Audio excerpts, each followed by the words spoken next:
Mata Najwa ungkap editor Metro TV Yodi Prabowo sempat edit berita Joko Chandra sebelum tewas. Terbongkar di Mata Najwa tadi malam. Editor Metro TV Yodi Prabowo sempat edit berita Joko Chandra sebelum tewas. Tayangan Mata Najwa tadi malam menguak soal kasus-kasus misterius, termasuk kematian editor Metro TV, Yodi Prabowo. Rabu tanggal 29 Juli tahun 2020 berlangsung seru. Bahkan tayangan yang dipandu Najwa Shihab ini turut membongkar detik-detik yang dilakukan Yodi Prabowo sebelum tewas. Diungkap Suwandi, ayahnya Yodi Prabowo. Anaknya tidak dalam keadaan depresi hingga ia tak terima buah hatinya disebut bunuh diri. Selain itu, ayah editor Metro TV ini juga membocorkan bukti psikologi anaknya baik-baik saja sebelum tewas. Pasalnya sebelum Yodi Prabowo hilang, sempat mengedit 4 berita sekaligus yakni Prime Time News, berita tentang Joko Chandra, Top News, dan Metro Sport. Cek kisah lengkapnya di sini. Kasus kematian editor Metro TV Yodi Prabowo sempat menjadi trending topik.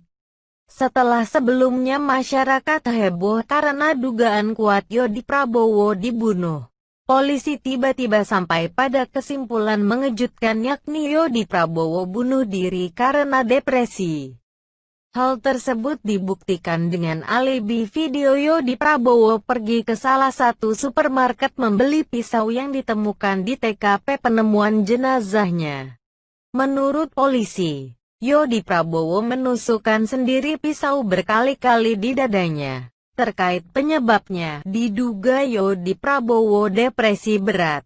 Salah satu penguatnya yakni dirinya sempat melakukan tes HIV/AIDS yang hasilnya negatif.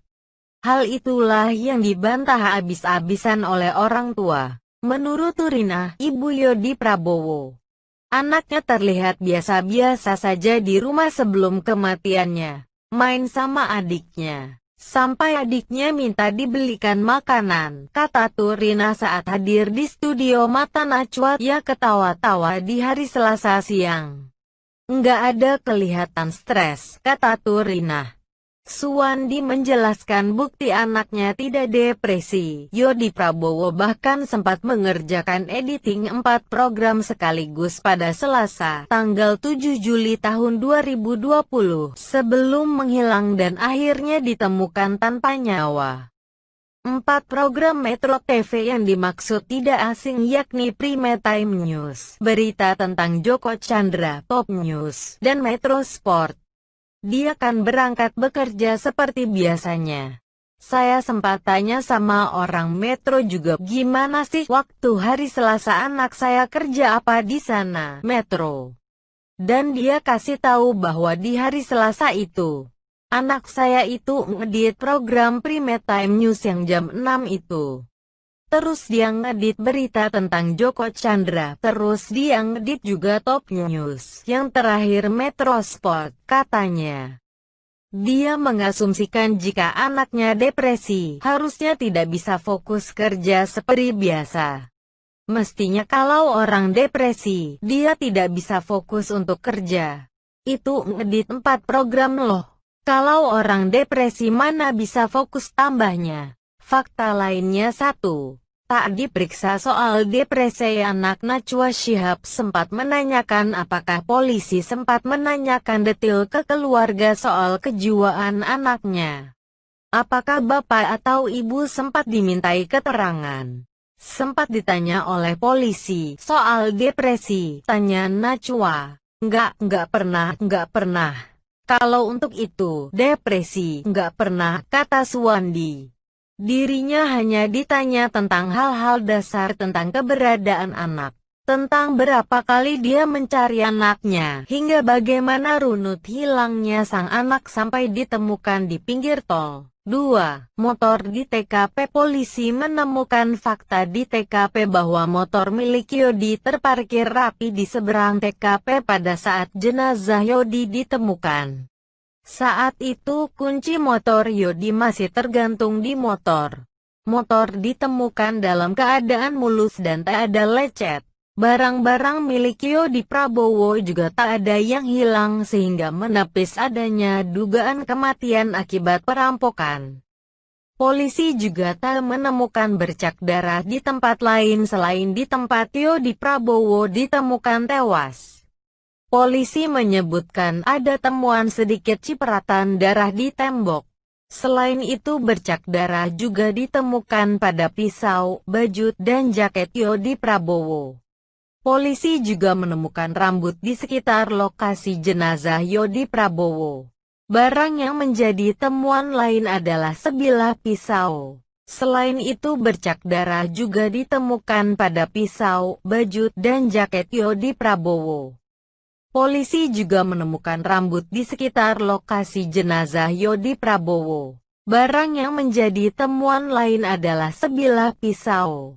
3. Sidik jari. Berdasarkan pemeriksaan laboratorium forensik menunjukkan bercak darah yang ditemukan adalah milik Yodi Prabowo. Sidik jari Yodi Prabowo juga ditemukan pada pisau.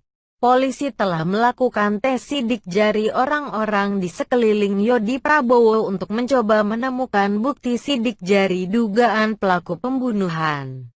Dari hasil pemeriksaan, polisi tidak menemukan sidik jari orang lain pada pisau yang diduga digunakan Yodi untuk bunuh diri. Polisi melakukan pemeriksaan di seluruh bagian pisau yang ditemukan di dekat Yodi. 4. Tanda perselisihan nihil. Polisi menyebut tak ada tanda-tanda bekas perkelahian di jenazah Yodi. Dari olah TKP dan pemeriksaan saksi, tak ada keributan yang terdengar di sekitar TKP. Motif perampokan ditepis polisi lantaran tak ada barang-barang Yodi yang hilang setelah ditemukan tewas. 5. Luka di leher dan dada. Polisi menyebutkan Yodi tewas akibat 4 luka tusuk di dada dan leher. Luka di dada Yodi memiliki jenis kedalaman yang bervariasi. Luka tusuk pertama berkedalaman sekitar 1,5 cm.